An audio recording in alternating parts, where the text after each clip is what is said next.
Ta-da! The board is clean. You didn't see how much effort I put into getting this lovely black background that I can fill again. All right, so video 2. Today, in this video, in the second video, we're going to look at important properties that we're going to exploit.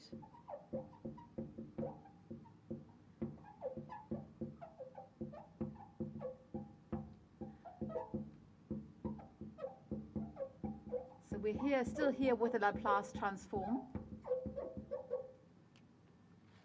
And we're going to look at some important properties that are going to help us later on to work with our transfer functions, to work with our dynamic systems, both as the simple systems with an input and an output, but also for our control system when we're going to close the loop of the control system.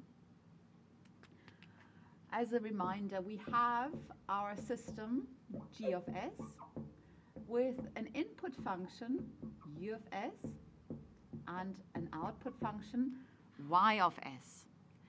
And the relationship between the output and the input is that Y of S equals to G of S times U of S. Now we have important properties that stem from the fact that we have ordinary differential equations. And this lets us work easier with these transfer functions. One property is that we have that these functions are additive. That means if I have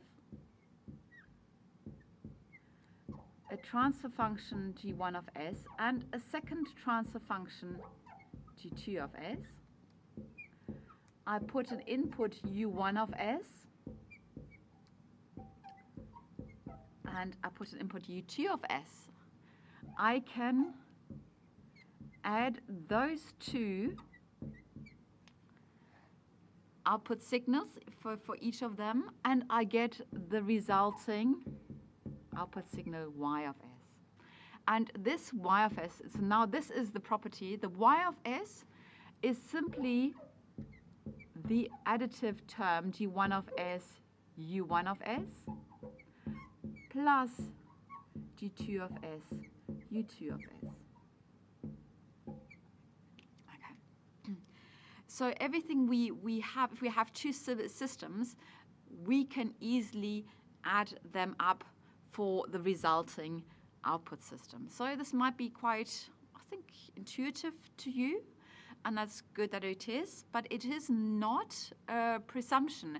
We can't just assume that just because we think this would be handy to have. It's a property we are not going to develop here, but we need to know that it exists. It's not automatic. A similar property is the multiplicative property of the two transfer functions. So for example, if I write it like this, if I have two systems, one after the other, I have an input U1 of S and I have an output U of S, and in between I have an intermediate output Y1 of S, then I can say that Y1 of S equals to G1 of S U of S, and Y of S equals to G2 of S times Y1 of S. And if I plug this equation into the second one here, I get that this is G1 of S, G2 of S times U of S. So this is what we call the multiplicative property, that two series transfer functions are going to multiply. We could also call this parallel, the parallel version of the two transfer functions, and this one is here in series. So I'll write this underneath here. This is the parallel property, and this is the series property. Okay, so So that is very useful, and we're going to use that later. It's very useful if we deal with two signals as inputs or one signal as an output, and if we have two systems in series here, or two systems in parallel. We'll see later when we're closing the loop how very useful and important that is. All right, so these are two properties, additive and multiplicative. And we have another very fun and great property. It's called the final value theorem. This is super good to have if you want to know the final value of an output signal. So if we have an output y of t, and we want to know what is the final value, that means after an infinite amount of time has elapsed. Obviously, it's mathematically, it's infinite. Usually for us, infinite means 5 times the time constant. So it's not infinitely long, but it's for a very long period of time. Yeah? In mathematical terms, we write t goes to infinity. And the final value theorem tells us that this is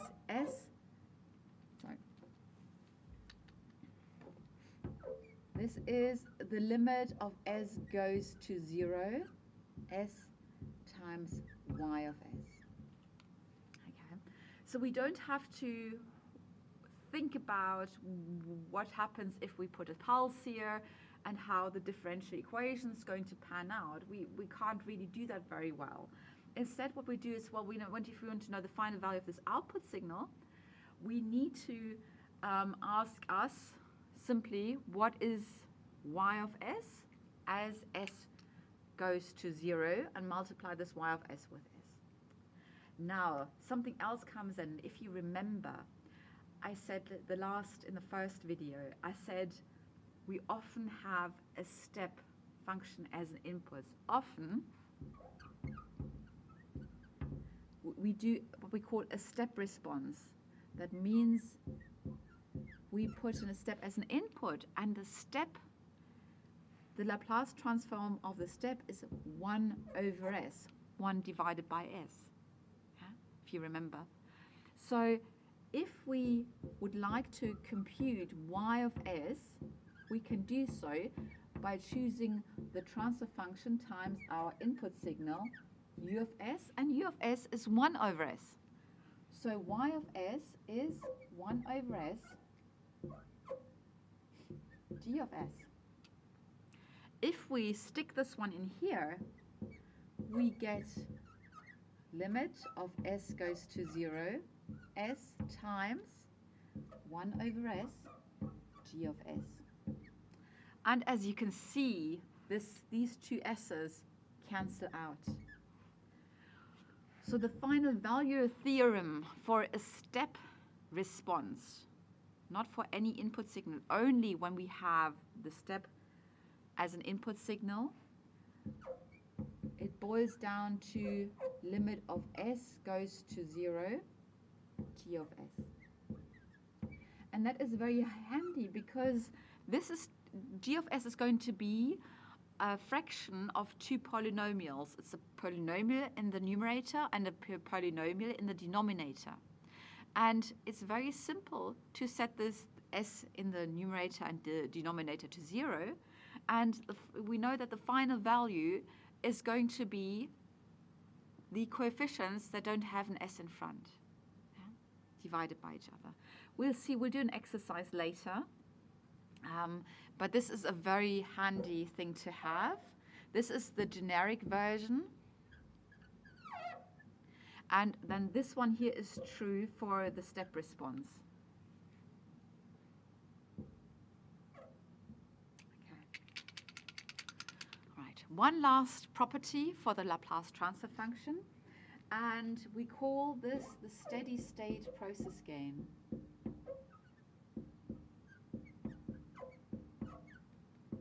So again, this has to do with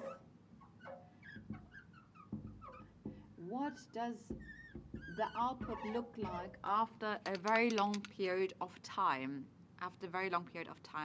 has elapsed. We call this So let me draw this first before I tell you what it's called. So we have a time function here for our output, y of t, and I'm going to draw a time function for our input signal, u of t. I have to shake my pen here a bit. I have to chaka. Make a bit of a noise here. Alright, so this is our time signal. There is no particular reason why I draw the output on top and the input underneath.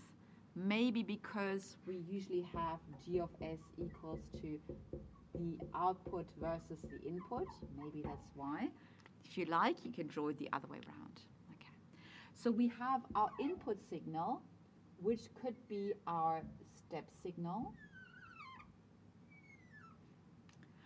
And if it's a unit step, it starts at 0, and at time t equals to 0, it goes up to 1. That will be our input signal. And as a result,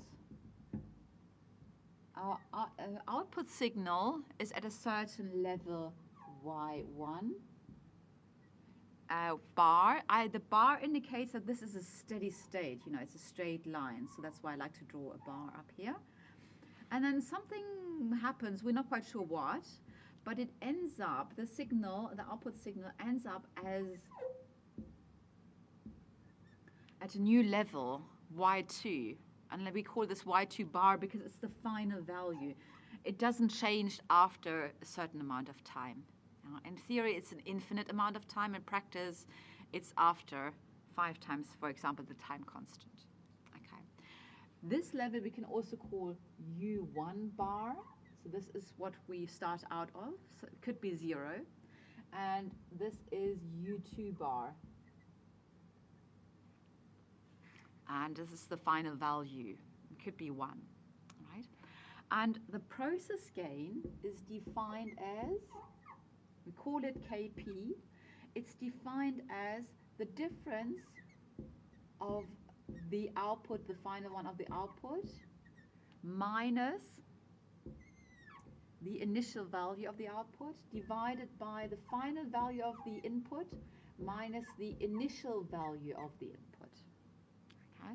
We could also write this, if you like, you can write it as delta y divided by delta u. So this here is delta y.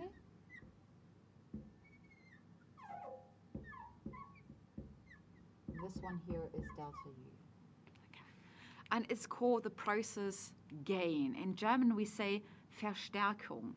So this means how powerful is my process. For example, if you're driving a car and it's a very powerful car, you step onto the accelerator of your car. So you step on the speed pedal of your car. And the stepping on the speed pedal of your car means that you are changing your input signal from one level to another level. So within a very short period of time. And the question now is, how does it change our output signal? In case of a car driving a car and stepping on the speed pedal, the output signal is the speed of the car. So if I hit down the gas pedal, how fast do I go? So the input is the speed pedal, the output is the speed. And if I step on the gas pedal ever so slightly and I have a huge response, that means my delta y, my speed increase is very large, even for a small change in my input signal. That means I have a very large process gain. My process has a very large Verstärkung. It's an amplification. Conversely, if I have a very old car, if I have a little Corsa, or I have a very not very powerful car, I step on the accelerator a lot, so my delta U is big, it will only change the speed a little bit.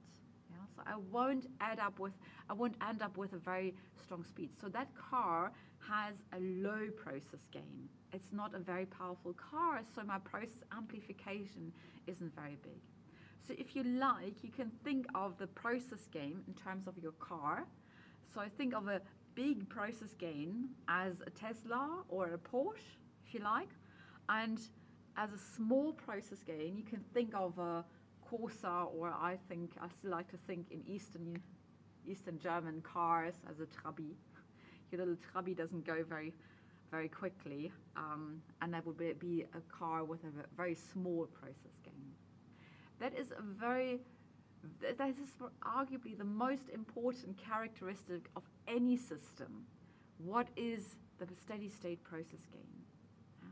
What happens if I put a step onto my process, and how does it impact on my process variable, on my system's output?